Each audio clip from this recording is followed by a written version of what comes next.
with SC Securities. Let's have a look at some of the latest developments in the Sri Lankan economy and financial markets.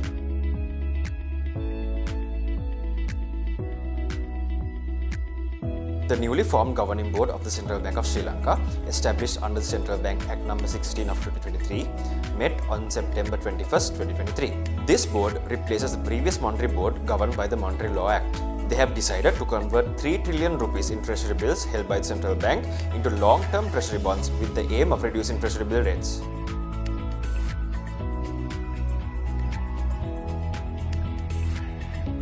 JAT Holdings has introduced WorldCharge, an ambitious joint venture between Sri Lanka and Saudi Arabia aimed at revolutionizing the global electric vehicle charging infrastructure. In a separate development, Softlogic Holdings Plc acquired Footwear Retail Limited, the franchise holder and manufacturer of Bata branded shoes in Sri Lanka, for 293 million rupees. Additionally, Keells Properties has initiated the Viman residential development project in Jayala, representing an investment commitment exceeding 7 billion rupees. LOLC Holdings revealed that its subsidiary purchased 90% stake of a bank in Rwanda, approximately for 1.4 billion rupees. The Central Bank Monetary Board, in collaboration with the Finance Minister, has granted approval for CG Capital Partners Global Limited to indirectly acquire a significant interest in Union Bank of Colombo Plc under the Banking Act No. 30 of 1980.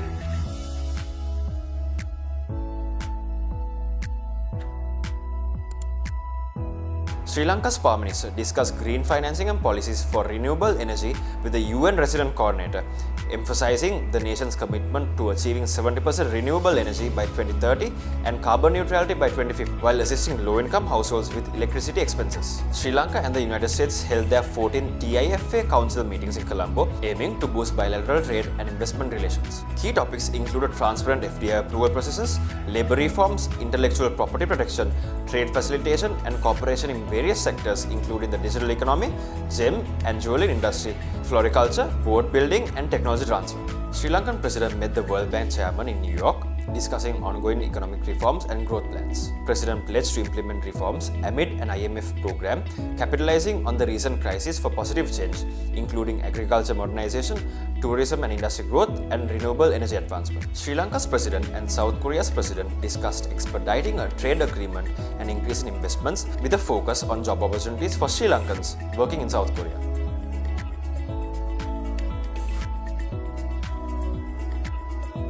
The Securities and Exchange Commission is emphasizing the importance of minimal governance standards and advocating for stronger annual assessments of registered investment advisors during stockbroker license renewals. They also require compliance officers to maintain independence from the general operations and report compliance matters directly to the board.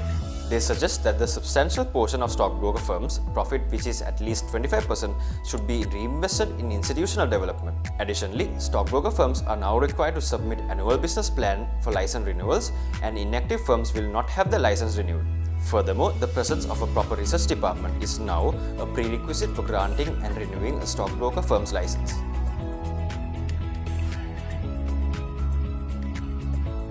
The inflation in August, determined by the National Consumer Price Index, decreased to 2.1% from 4.6% in July 2023 on a year-on-year basis. The National Consumer Price Index remained steady at 201.9 compared to July 2023. The month-on-month change was driven by a decrease of 0.56% in food prices and an increase in 0.6% in non-food prices.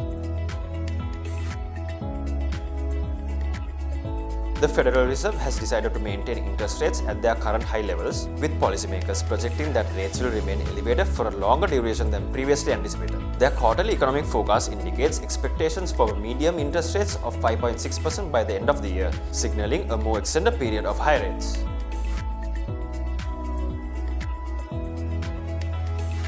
With the recent Treasury-bill auction, the 91-day T-bill rate decreased by 4 basis points, the 182-day T-bill rate decreased by 19 basis points, and the 1-year T-bill rate decreased by 3 basis points.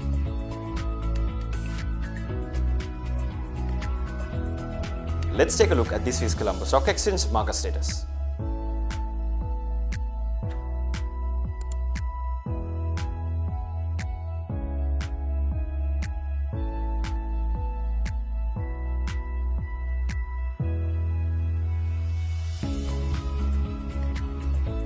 Thank you for watching, and we'll be back next week.